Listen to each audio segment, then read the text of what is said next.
Yo yo yo yo, halo lurku semuanya. Gimana nih kabarnya lur? Semoga dalam keadaan sehat dan mood yang baik-baik aja ya lur ya. Jadi nih, kali ini kita bakalan ngelanjutin dong gua series yaitu Renegade Immortal. Dan buat teman-teman yang mungkin baru gabung, Mimin saranin untuk nonton bagian sebelumnya dulu. Linknya ada di deskripsi. So, sebelum kita lanjut, boleh lah ya untuk di subscribe tipis-tipis agar kalian tidak ketinggalan video-video berikutnya. Oke, nggak usah berlama-lama lagi, siapkan kopi, luruskan kaki, hormati gurumu, sayangi temanmu, cintai pacarmu, itulah tandanya kita masuk ke intro, let's go!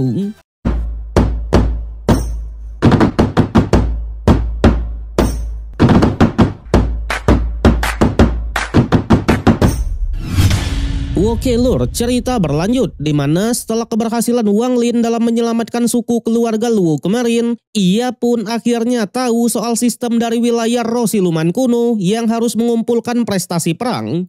Oleh sebab itulah Wang Lin memutuskan untuk membentuk suku sendiri. Singkat cerita, 3 bulan pun sudah berlalu. Di sana kepala suku bilang kalau Wang Lin masih dalam pengasingan diri. Yang ternyata sebagai persiapan dalam membentuk suku yang baru, Wang Lin sudah mempersiapkan teknik panji jiwa untuk para penduduk di sini. Tentunya meskipun di sini tak ada kekuatan spiritual, setidaknya mereka masih bisa menggunakan kekuatan siluman untuk melatih tekniknya. Apalagi bendera jiwa yang terbuat dari kulit binatang atribut kayu juga bisa berguna, walaupun tak sekuat bendera jiwa pada umumnya. Pada akhirnya, Wang Lin pun menyiapkan satu token yang berisikan 2 teknik sekaligus. Teknik pemurnian jiwa dan teknik untuk membuat bendera jiwa. Jelas semakin kuat kekuatan dari sukunya, semakin banyak juga bendera jiwa yang akan dikuasai. Jadi dengan begitu, Wang Lin juga bisa sekalian melihat apakah panji jiwanya bisa diperbaiki. Tentunya jika memang beneran bisa, maka peluang untuk mendapatkan roh siluman kuno juga akan semakin besar. Sampai kepala suku pun akhirnya menghampirinya. Saat itulah Wang Lin memberikan tokennya tadi dan mengatakan tujuannya kalau ia ingin melatih semua penduduk di sini. Kepala suku yang memang bukan seorang kultivator awalnya sangatlah bingung dengan cara penggunaannya. Wang Lin bilang kalau ia hanya perlu menempelkan tokennya di atas kening agar bisa membaca teknik tersebut. Tapi sayang kepala suku malah tak bisa membacanya sama sekali. Yang ternyata setelah diperiksa, meridian dari kepala suku ini sudah tersumbat dan bakatnya juga sangatlah buruk. Alhasil Wang Lin langsung memperbaikinya terlebih dulu. Dan benar saja, setelah diperbaiki, kepala suku akhirnya bisa melihat serta membaca 2 teknik tersebut. Saat itulah Wang Lin pun menegaskan mulai sekarang tugas kepala suku adalah mempelajarinya dan mewariskannya kepada semua warga di sini. Dengan ini, rutinitas warga pun mulai berubah. Mereka mengumpulkan banyak mayat dari binatang untuk memanfaatkan kulitnya dalam pembuatan bendera jiwa. Tak hanya itu, kepala suku beneran melakukan tugasnya dengan baik dan mengajarkan teknik pemurnian jiwa kepada semua orang. Di sanalah di antara banyaknya warga, Sisan menjadi satu-satunya warga yang paling menonjol. Sedangkan Wang Lin sendiri, karena kristal siluman kelas 3 sudah terbentuk, tanpa basa-basi lagi, ia pun mulai menyerapnya untuk mendapatkan kekuatan siluman. Tapi sayang karena kekuatan silumannya terlalu dikit, jadi kristal tersebut hanya setara dengan praktisi di ranah pembangunan pondasi. Kembali ke suku keluarga Luo, tentunya Sisan menjadi orang pertama yang bisa membuat bendera jiwa.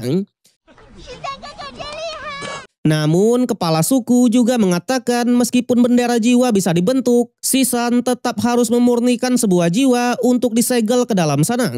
Pada akhirnya ia pun mengumumkan mulai hari ini semua warga akan membantu Sisan dalam berburu binatang buas dan mengambil jiwa monsternya.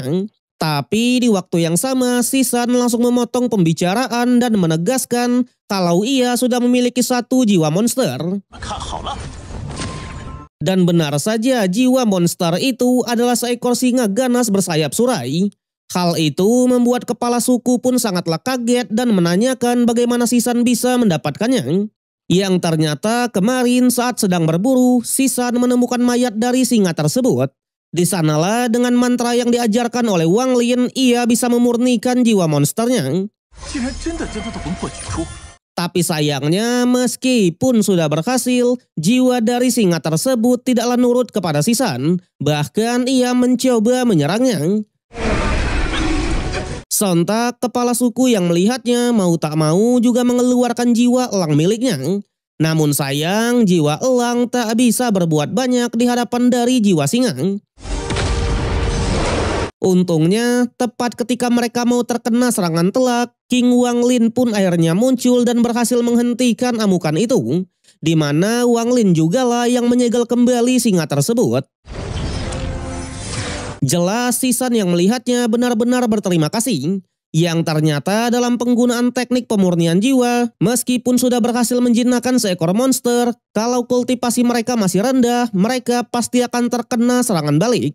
Meski begitu, Wang Lin tetap memuji perkembangan dari Sisan yang katanya adalah yang paling berbakat. Sampai singkat cerita, kepala suku dan Sisan pun kembali menghampirinya. Mereka melaporkan kalau anggota suku saat ini adalah 27 orang. Tapi di antara 27 itu, hanya Sisan dan dirinya lah yang memiliki bendera jiwa utama. Sedangkan sisanya masih dalam proses latihan. Namun bukan itu poinnya, di mana kepala suku juga melaporkan berdasarkan pengalaman sebelumnya, demi merebut sumber daya, suku lain pasti akan menyerang suku mereka. Oleh sebab itulah mereka pun menyarankan daripada diserang lagi, lebih baik mereka lah yang kali ini berinisiatif untuk menyerang lawan lebih duluan. Tapi untungnya karena mereka berdua sudah punya kemampuan yang jelas, Wang Lin tak keberatan sama sekali dan langsung mengizinkannya.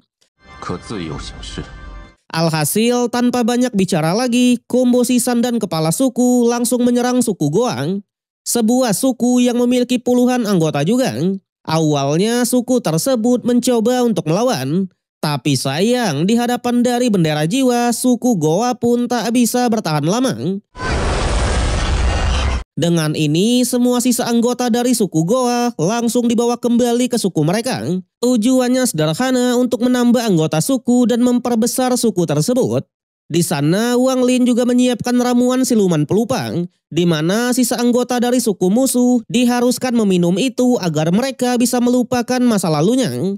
Dengan ini, semua anggota baru beneran akan memulai hidup yang baru dan mereka tak perlu khawatir lagi soal pengkhianatan, ya lur ya. Sontak Wang Lin yang melihatnya juga ikutlah senang. Nyatanya dengan seperti ini suku mereka pasti akan segera menjadi suku yang besar. Apalagi Sisan juga berhasil menemukan kristal siluman di suku Goa dan memberikannya kepada Wang Lin. Alhasil sebagai rasa terima kasihnya, Wang Lin juga memberikan Sisan sebuah teknik yang baru. Kepala suku yang melihatnya juga ikutlah senang. Nyatanya, dengan Sisan mendapatkan kepercayaan dari Wang Lin, masa depannya pasti sangatlah cerah. Jadi dirinya yang sudah tua ini tak perlu khawatir lagi dengan masa depan dari suku tercinta ini, ya kan? Tak terasa hari demi hari pun sudah berlalu, di mana dengan kepemimpinan Sisan dalam menyerang suku yang lain, anggota mereka pun bisa terus bertambah. Sampai 3 bulan pun ternyata juga sudah berlalu. Di sana kepala suku benar-benar sangatlah bingung. Karena memang pasukan Sisan yang seharusnya sudah kembali malah tak ada kabar sama sekali. Dan benar saja kekhawatiran itu menjadi bencana beneran. Sisan dibawa kembali oleh jiwa singa dengan keadaan yang sudah terluka parah. Wang Lin yang melihatnya juga benar-benar sangatlah kaget. Karena memang selain meridiannya yang rusak semua, kultivasinya sudah hancur total. Yang ternyata setelah disembuhkan, Sisan pun menceritakan kalau mereka diserang oleh suku besar yaitu suku air surgawi. Di mana semua pasukan yang ikut dengannya sudah terbunuh semua. Tak hanya itu, tetua musuh juga merebut bendera jiwanya dan menanamkan makhluk siluman ke dalam tubuhnya. Musuh berpesan jika memang ingin mengambil bendera ini, maka datang saja ke suku air surgawi. Sontak sebagai pemimpin yang sebenarnya dari suku tersebut, Wang Lin hanya menyuruh Sisan untuk beristirahat. Sedangkan dirinya akan OTW ke suku air surgawi, ya lur ya. Awalnya kepala suku lah yang melarangnya, karena memang suku air surgawi adalah suku terkuat di luar kota siluman langit. Di mana mereka berlindung di dalam sebuah formasi kuno dan sudah ratusan tahun tak tergoyahkan sama sekali. Tapi karena kembalinya Sisan adalah bentuk pesan kepada Wang Lin, ia pun tak gentar sama sekali dan tetap OTW pergi ke sana. Di sana, di suku air surgawi, kita pun diperkenalkan oleh kepala sukunya yang bernama Si Hao. Ia memiliki kekuatan siluman 1000 zira atau setara dengan rana jiwa sejati. Yang ternyata yang menyerang pasukan Sisan tadi adalah anggotanya yang bernama Zheng Wei. Sosok dengan kekuatan siluman 10.000 zira atau setara dengan rana transformasi jiwa. So jadi Zheng Wei sangat tertarik oleh teknik bendera jiwa. Tapi karena bendera milik Sisan tidaklah lengkap, ia pun dengan sengaja membiarkannya hidup agar ketua musuh datang ke sini. Hal itu membuat kepala suku pun sangatlah kesal karena memang di atas langit masih ada langit. Jadi apa yang mereka lakukan ini beneran sangat beresiko. Tapi Zheng Wei tetap saja sangatlah pede. Katanya jika Wang Lin beneran adalah orang yang hebat, kenapa ia bersembunyi di suku kecil? Selain itu, formasi milik mereka juga tak akan bisa ditembus. Namun sayang di tengah yepingan itu, King Wang Lin beneran datang ke sana. Awalnya Zheng Wei tetap saja dibuat kaget karena memang Wang Lin sudah dirana transformasi tubuh. Tapi melihat kalau formasinya sangatlah kuat, ia malah dengan pede menantangnya agar Wang Lin memecahkan formasinya terlebih dulu. Dan tanpa diduga setelah diserang oleh kapak raksasa, malah kapak Wang Lin lah yang langsung terpental. Yang ternyata formasi ini dapat menyerap serangan dari luar untuk dijadikan sebagai kekuatan sendiri. Oleh sebab itulah, karena formasinya sudah ada selama ribuan tahun, jadi untuk menembusnya memang adalah hal yang mustahil. Tapi bukan King Wang Lin jika tak ada sebuah solusi ya lur yang. Dalam sekejap, Wang Lin langsung mengangkat desa tersebut beserta dengan formasinya. Ia bilang jika formasi tak bisa dihancurkan, maka murnikan saja dengan orang-orangnya. Bahkan Wang Lin langsung membawa desa tersebut ke desa miliknya. Di sanalah dengan mengandalkan roh leluhur dari bendera 1 miliar, Wang Lin berniat memurnikan satu desa tersebut ya lur ya. Waduh. Ia bilang jika Zheng Wei masih tak mau keluar, maka dalam waktu 7 hari 7 malam, semua warga sukunya pasti akan meninggoy.